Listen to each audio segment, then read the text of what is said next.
Graças ao Senhor nosso Deus por mais este momento de estarmos aqui, louvando o nome do Senhor. A paz do Senhor para você, que esta paz esteja continuamente no seu coração, na sua vida, na sua jornada, na sua trajetória, na sua família e na sua caminhada. Deus é bom o tempo todo Deus é bom. E Ele nos concede a graça, o favor, a sua benevolência de estarmos mais uma vez aqui para cultuarmos o seu santo nome. Sim, ofertarmos a Ele o nosso culto, porque o culto, você não assiste o culto, você faz parte do culto, você vem oferecer o seu culto a Deus, oferecer a sua adoração, oferecer como a sua glorificação a Ele, a exaltação por tudo aquilo que Ele é e por tudo aquilo que Ele tem proporcionado em nossas vidas. Então, a bondade do Senhor é algo gigantesco que nós provamos todos os dias devido a essa bondade, essa misericórdia dele. Porque se não fosse a misericórdia dele, aonde nós estaríamos? Quem seríamos nós? Mas a misericórdia dele nos alcança. Isso me faz lembrar do profeta Jeremias, quando ele relata lá no seu livro, em Lamentações de Jeremias, capítulo 3, versículo 22. Porque as misericórdias do Senhor são a causa de nós não sermos consumidos, porque as suas misericórdias não têm fim. E essa misericórdia do Senhor nos concedeu essa dádiva. Sim, você parou nesse momento para cultuar o nome do Senhor, para ouvir o que Ele tem a falar ao seu coração, para estar atento ao que Ele está a te responder, a te direcionar através da mensagem aqui ministrada. Deus sempre tem uma palavra às nossas vidas. E a palavra dele não volta em vão. Quando ela é lançada, ela atinge o objetivo para o qual foi proposta. Ela atinge o alvo para o qual foi lançada. Isso me faz lembrar do profeta Isaías, quando ele relata lá no seu livro, no livro de Isaías, capítulo 55, versículo 11. Assim será a palavra que sair da minha boca. Não voltará para mim vazia, mas fará o que me apraz e prosperará naquilo para qual eu a designei. Então a palavra do Senhor, ela vai te alcançar neste momento e vai impactar a tua vida, vai transformar você, vai te trazer vida, te trazer esperança, te trazer solução, saída e respostas para a tua vida. Porque o que a palavra de Deus faz, ela não volta vazia, como foi relatado aqui no versículo que foi aqui apontado, foi aqui relatado, foi aqui proferido.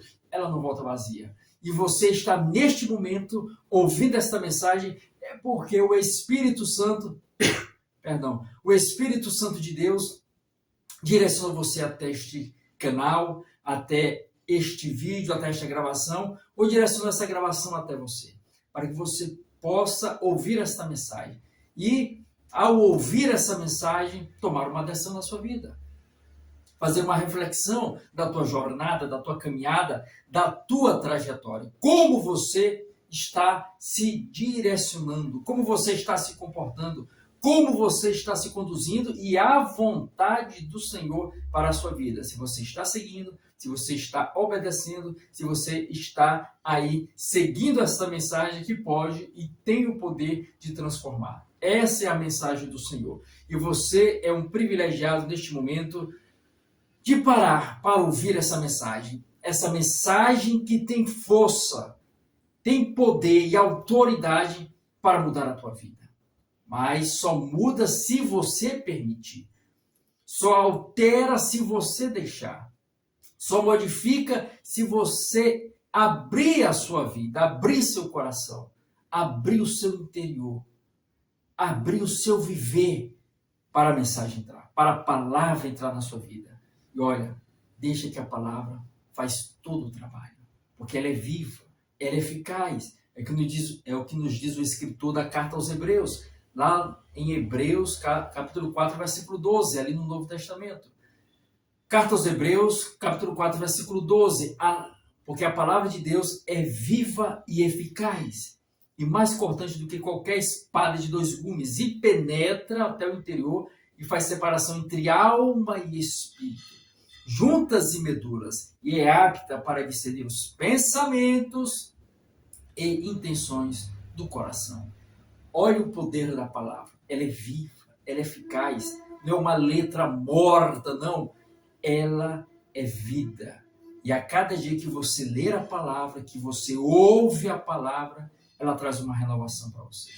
Ela traz uma renovação para o teu interior.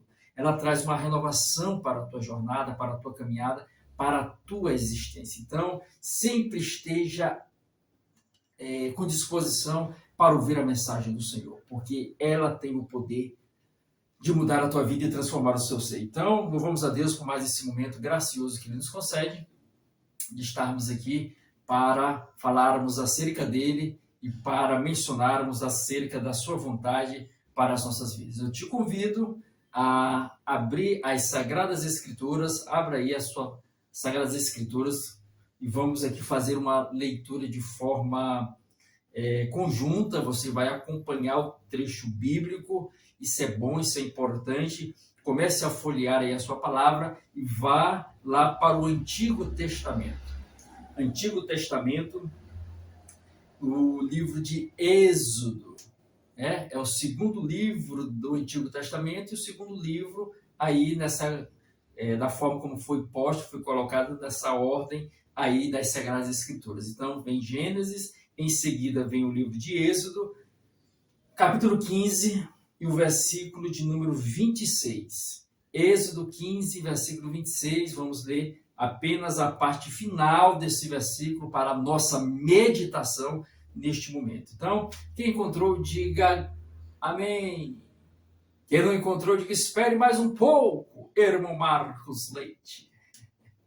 Então, vamos aguardar aí os que estão folheando sua palavra, estão aí buscando aí, já no início da palavra, viu? Gênesis, e em seguida vem Êxodo, é bem fácil de localizar aí no Antigo Testamento.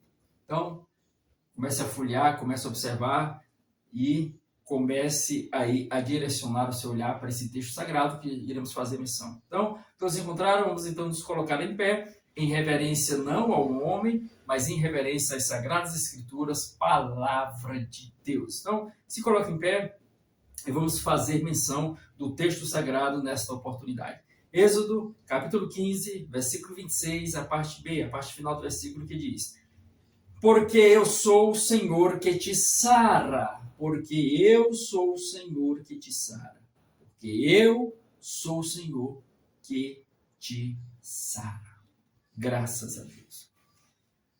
Ao observarmos esse fragmento da palavra do Senhor, ele está colocando aqui o Senhor numa posição de destaque. Eu sou. Ele é o quê? Eu sou o Senhor. Sim, é o Senhor, mas ele continua. Eu sou o Senhor que te sara. Eu sou o Senhor que te sara. Então, se ele está se colocando como alguém que sara, o que está acontecendo ou que, de certa forma, ocasionou esta afirmação? Se ele diz que sara, é porque existe algo antagônico à questão de sarar, ou curar, que é a pessoa precisa ser sarada porque está doente, está passando por uma situação em que é necessário o restabelecimento da saúde, o restabelecimento das situações da normalidade. E então o Senhor se coloca, eu sou o Senhor, porque eu sou o Senhor que te sara. Mas, então, a vida, todos nós, no percurso da nossa existência, somos suscetíveis de passarmos por circunstâncias adversas, nas mais diversas áreas da nossa vida, dentre essas, no campo da saúde. Uma enfermidade aparece, uma determinada chaga acaba, de certa maneira, acometendo o corpo, afetando os órgãos, afetando os membros, as células, e quando se afeta, o que acontece? A pessoa fica abatida. O organismo já não funciona de forma adequada. A pessoa sente, de certa maneira, que a normalidade foi quebrada e algo se estabeleceu que é a anormalidade, devido à entrada de um determinado fator preponderante que é a doença, a enfermidade. Quando essas aparecem, o corpo começa a dar sinais, começa, de certa forma, a sinalizar que algo de forma errada acabou se estabelecendo. E o que a pessoa faz? Qual é a atitude que a pessoa toma? Ela vai em busca, ela vai procurar tentar sanar, resolver aquela situação, ou seja, buscar ser curada, buscar ser sarada. Primeiro, atrás de um diagnóstico, para saber o que foi que aconteceu, o que foi que surgiu, que de certa forma quebrou com a normalidade, quebrou com a situação do que estava acontecendo. Então, ela vai em busca da cura. E em busca dessa cura, ela procura os profissionais que trabalham nessa área da saúde, para, através de exames, diagnósticos, consultas, procurar observar o que foi que quebrou a normalidade, o que foi que afetou o organismo, afetou os órgãos, os membros, e ao descobrir, está em mãos do que aconteceu, ela vai combater agora essa enfermidade, ela vai combater agora essa doença através de medicação, que é, de certa forma, ali prescrita pelo profissional de saúde, a fim de obter a cura, a fim de obter ser sarado, sarada daquele mal e voltar à normalidade. Então, a gente observa isso no cotidiano, no nosso dia a dia. Mas fazendo uma correlação, uma metáfora com essa situação, transportando isso para o mundo espiritual, acontece da mesma forma. Acontece da mesma maneira. Olha, o Senhor nos fez, cada um de nós, de forma pura. Sim, pura. É o que diz lá o escritor Salomão, lá em Eclesiastes, capítulo 7, versículo 29. Ele diz, olha, eis o que tão somente achei, que Deus fez o homem reto, mas ele se meteu em muitas astúcias. Ele adentrou em muitas sujeiras, em muitas situações críticas. Por quê? A gente observa, ao focarmos o nosso olhar, lá no primeiro livro da palavra, das Sagradas Escrituras, aqui nessa ordem colocada, que é o livro de Gênesis, vai lá, a gente observa lá que Deus criou tudo. Deus criou os céus, Deus criou terra, Deus criou os animais domésticos, selváticos, os animais que rastejam sobre a terra, Deus criou os seres viventes que povoam as águas, os mares, os oceanos, os rios, os lagos, as lagoas. Deus criou as aves que enchem os céus. Deus criou todos os animais, as árvores frutíferas, a relva, a erva do campo, tudo Deus criou. Deus criou as estações. Nós temos verão, inverno, outono, primavera. Deus estabeleceu tudo. Deus criou o sol, Deus criou a lua, Deus criou as estrelas, o firmamento. Deus estabeleceu tudo pelo poder da sua palavra. A gente observa lá nos primeiros 3 versículos das Sagradas Escrituras, lá em Gênesis. Gênesis, capítulo 1, versículo 1, 2 e 3. Diz o seguinte: no princípio criou Deus os céus e a terra. A terra, porém, estava sem forma e vazia. Havia trevas sobre a face do abismo, e o Espírito de Deus pairava por sobre as águas. É o versículo 3. E disse Deus, haja luz, e houve luz. Então, começa aí trazendo a luz, a existência da luz. A partir desse momento, de forma subsequente, de forma sequencial, Deus começou a criar todas as outras situações. Animais, aves, árvores frutíferas, dentre outros aspectos. Deus criou tudo. E ele criou tudo isso pelo poder da sua palavra. Deus ordenava, Deus proferia a palavra e chamava à existência aquilo que não existia, pelo poder da palavra. Mas olha, Deus resolveu criar o ser humano, a obra-prima da criação de Deus. De toda a criação, de toda a obra que o Senhor fez, a obra-prima é você, sou eu, somos nós. Nós somos a coroa da criação do Senhor. Somos cada um de nós. De toda a criação, nós ocupamos um lugar de destaque. E a gente observa isso já na criação.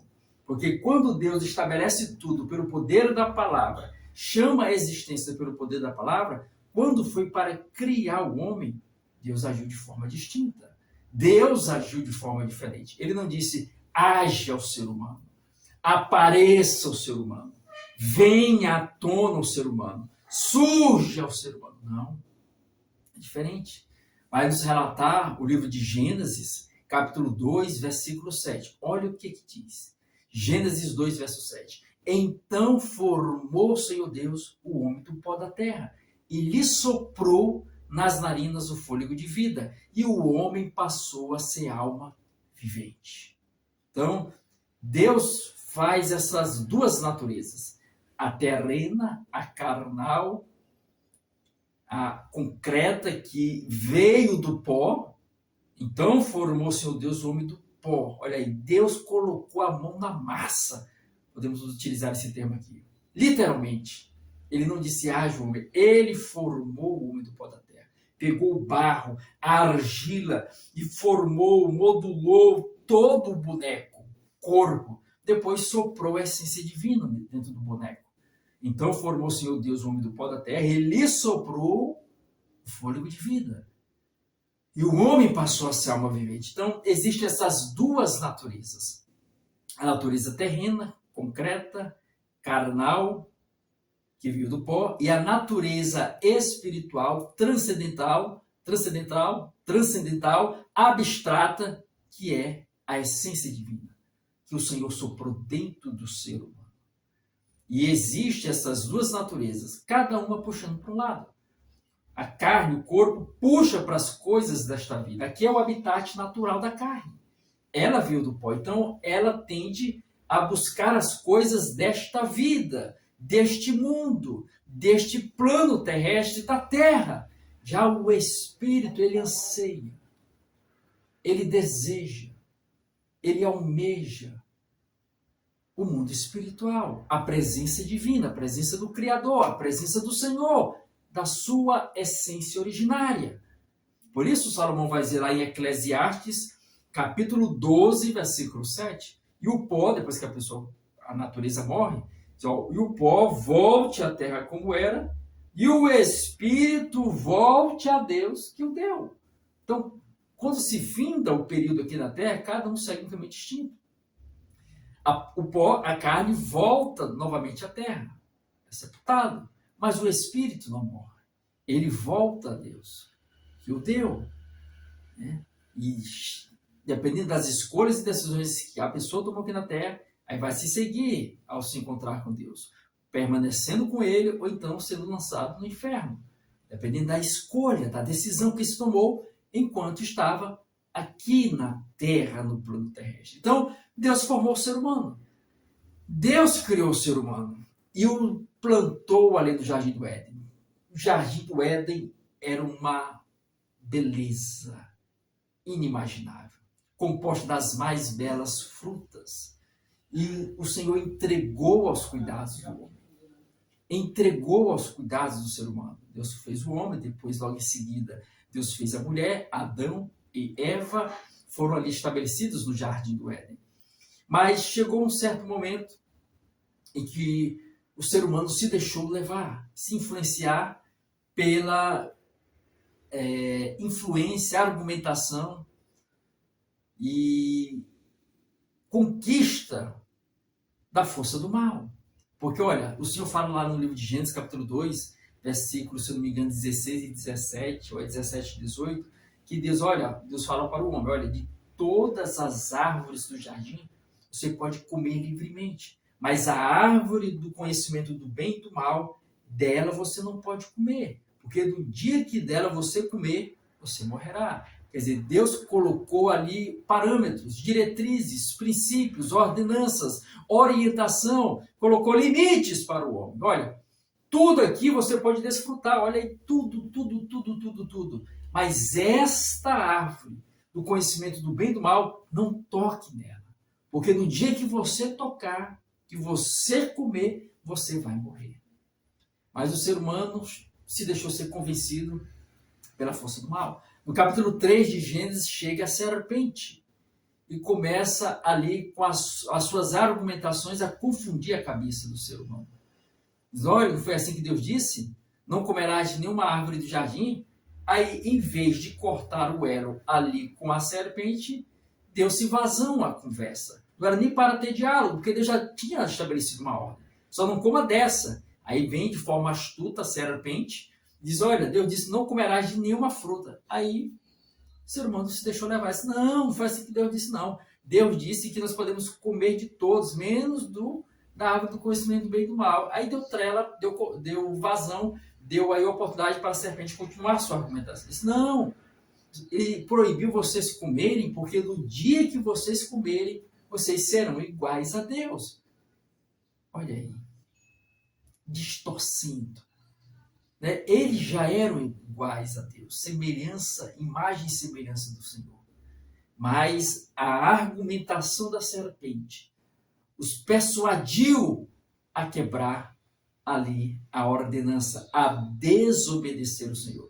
E quando acontece a desobediência, entra o pecado no mundo. É o que diz Paulo em Romanos, capítulo 5, versículo 12. Porque por um só homem entrou o pecado no mundo, e pelo pecado a morte. Assim também a morte passou a todos os homens. Porque por um só homem entrou o pecado no mundo. E pelo pecado a morte. Assim a morte passou a todos os homens. Ou seja, entrou a doença no mundo. Doença essa chamada pecado. E essa doença, ao adentrar no mundo, atingiu de forma pontual, de forma contundente, a principal saúde do ser humano, que era o seu relacionamento com Deus. Sim, porque quando o homem desobedece, que ele come do fruto proibido, do fruto que não era para comer, do conhecimento do bem e do mal, seus olhos se abrem e ele começa a olhar para si, um olhando para o outro, Adão e Eva, e observaram que estavam nus. E ali correram para trazer folhas para se cobrirem. E já nos diz a palavra, no capítulo 3 de Gênesis, a partir do versículo 8, se não me engano, que o Senhor, na viração do dia, vinha visitar o homem, todos os dias na viração do dia. E chegando lá, começa a chamar o homem. Adão, onde estás? E Adão, escondido, disse, Senhor, onde estás, Adão? Senhor, ouvi a tua voz no jardim, porque tive medo, me escondi, porque estava nu. Aí o Senhor, Adão, quem te fez saber que estavas nu? Por acaso comeste da árvore, da planta, do fruto da árvore que eu te ordenei não comesse? Aí, aí começa aí a questão da terceirização da culpa. Em vez de assumir a responsabilidade, em vez de tomar a posição, porque ele era ali naquele momento quem Deus havia constituído desde o princípio, em vez de ele assumir a responsabilidade do lar, que é o papel dele, ele atribui a culpa à mulher. Não, Senhor, a mulher que tu me destes, ela me fez comer do fruto, o Senhor parte para Eva. Mas Eva, ele disse, não, Senhor, a serpente, terceirizou mais uma vez, lançou a culpa para o outro, não assumiu a responsabilidade. Ambos não assumiram, quiseram jogar, quiseram transportar para se eximir de uma atitude que foram eles que tomaram. Eles decidiram, eles escolheram. E aí sim, ao tomar essa atitude, não havia mais como o homem estar próximo de Deus. Porque uma parede de separação foi criada. Um distanciamento se estabeleceu. O homem antes tinha tranquilidade, a proximidade com Deus. Ele tinha este contato íntimo, diário com Deus. Mas a partir do momento que entra a doença no mundo, a chaga chamada pecado, quebrou-se esse elo de separação. Nem Deus poderia mais se aproximar do homem, nem o homem se aproximar de Deus devido ao pecado que se estabeleceu. É o que diz Isaías lá em Isaías 59, verso 1 e verso 2. Porque as vossas iniquidades fazem separação entre vós e o vosso Deus, para que as suas mãos não estão estendidas para salvar, nem os seus ouvidos tapados para não poder ouvir. Mas as vossas iniquidades, os vossos pecados, fazem separação entre vós e o vosso Deus, para que não vos ouça. Pecado, separa. Acaba, de certa forma, criando essa limitação, e foi o que se estabeleceu. A doença, a chaga, o muro, a muralha chamada pecado. E agora? O que fazer agora? A doença está lá. A pessoa vai morrer agora nessa doença?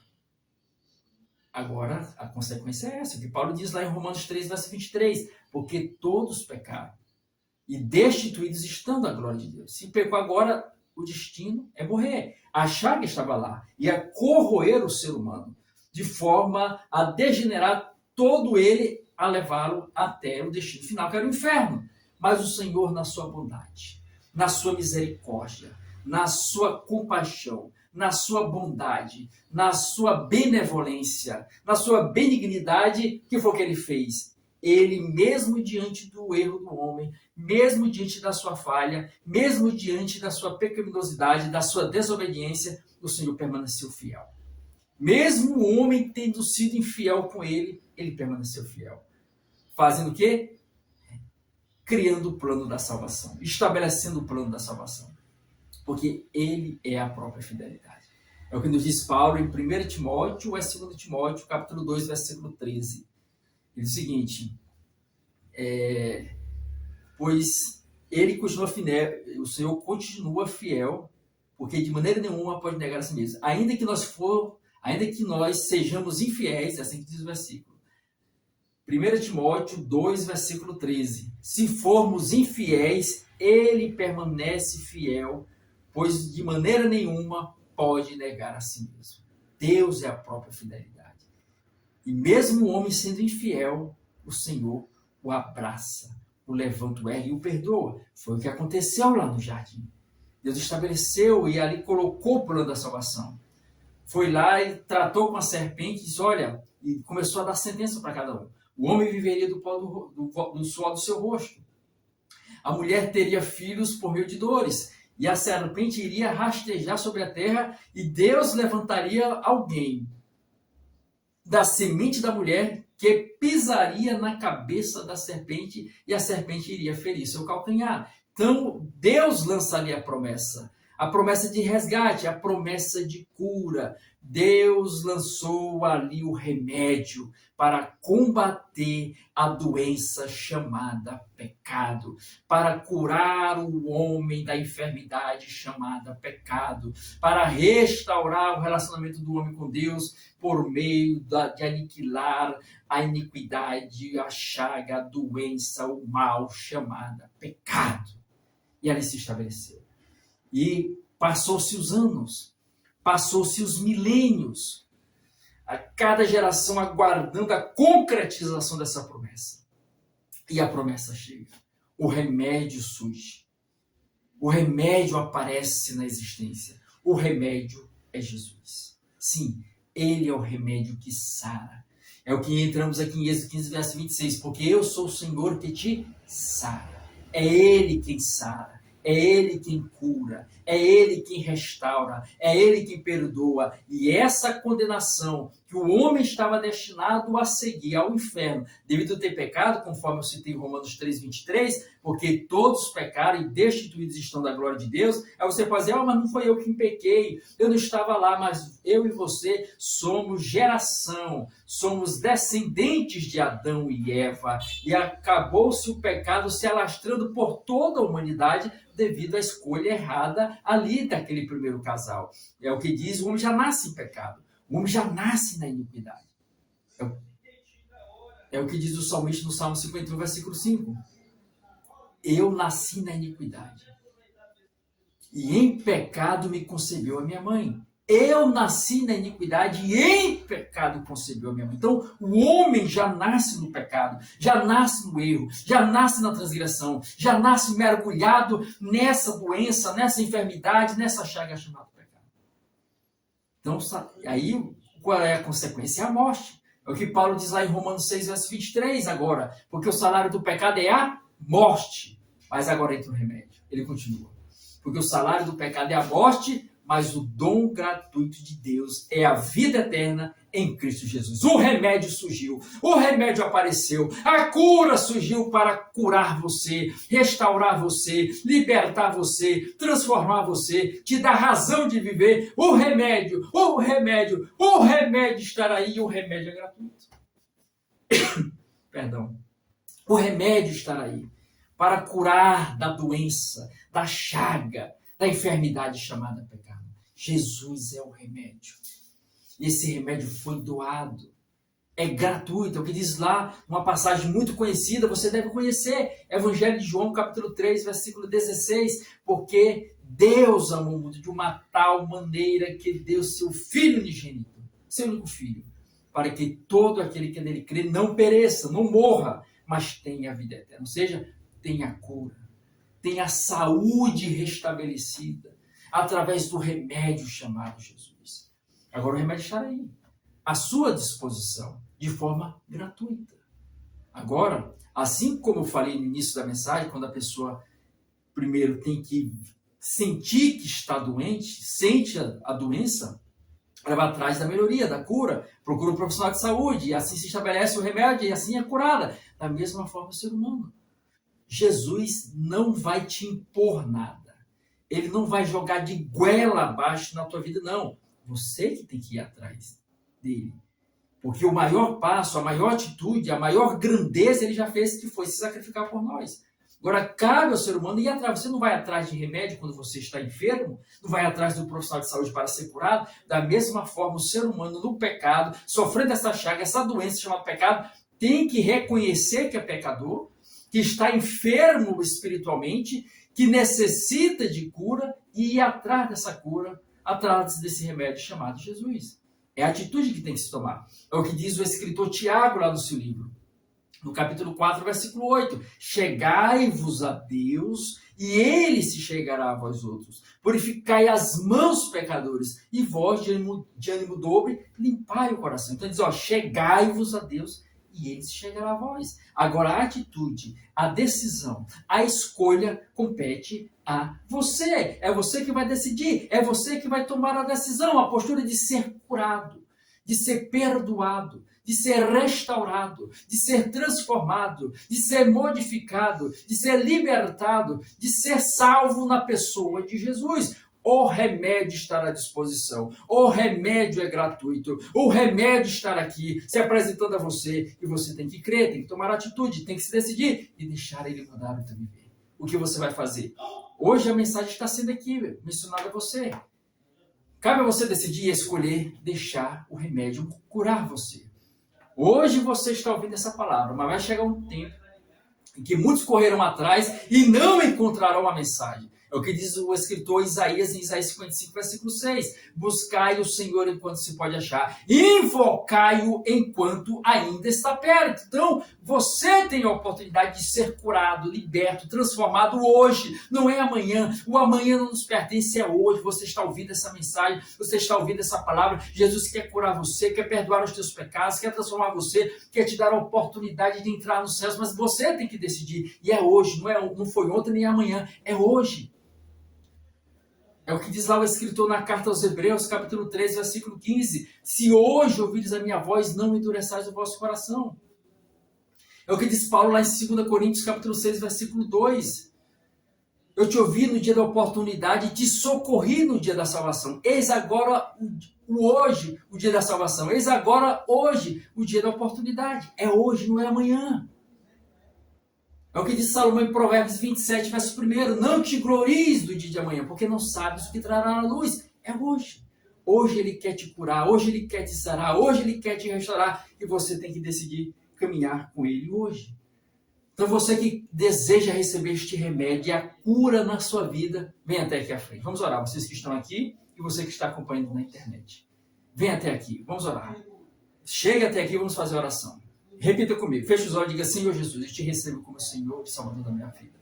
Perdoa os meus pecados, purifica-me em teu sangue, escreva e reescreva meu nome no livro da vida, firma-me na rocha eterna em teu Senhor, me receba como filho, como filha, em nome de Jesus, perdoa os meus pecados. Amém. Agora deixa eu orar. Senhor amado, eu te apresento cada vida que te recebe como Senhor e Salvador. Perdoa os seus pecados, purifica em teu sangue, escreva e reescreva os seus nomes no livro da vida, salva, liberta, restaura e firma nos teus caminhos, ó Pai, receba como filho, como filha, em nome de Jesus. Amém. Graças a Deus. Seja salvo, creia, acredite, confie, levante-se como alguém já curado pelo remédio de Jesus e salvo na pessoa dele. Agora vamos orar. Você que deseja ser curado fisicamente, está passando por alguma enfermidade, Jesus ainda cura. Se você acreditar, confiar, vem até aqui à frente e nós vamos orar. Né? E já venha com a fé de que vai ser curado. Não é o homem que vai te curar, é Jesus. Acredite, confie. Se você crê, é o que diz lá o escritor em João, capítulo 11, versículo 40. Respondeu Jesus, se creres, verás a glória de Deus.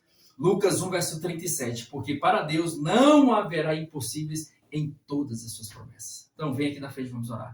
Senhor amado, estamos aqui te apresentando cada vida, Pai, que está buscando em Ti a cura, Pai. Nós repreendemos em nome de Jesus toda enfermidade, Pai. Que as enfermidades sejam expulsas agora, caiam por terra e a cura se estabeleça em nome de Jesus. Amém. Diga, eu estou curado, eu estou curado. Acredite, confie. Vá nessa certeza e nessa confiança. E você que deseja ser batizado com o Espírito Santo, vem também aqui à frente. Vamos orar. Acredite, Ele ainda é o mesmo que batiza com o seu Santo Espírito. Então você só vai dizer glória a Deus e aleluia. Diga glória a Deus e aleluia.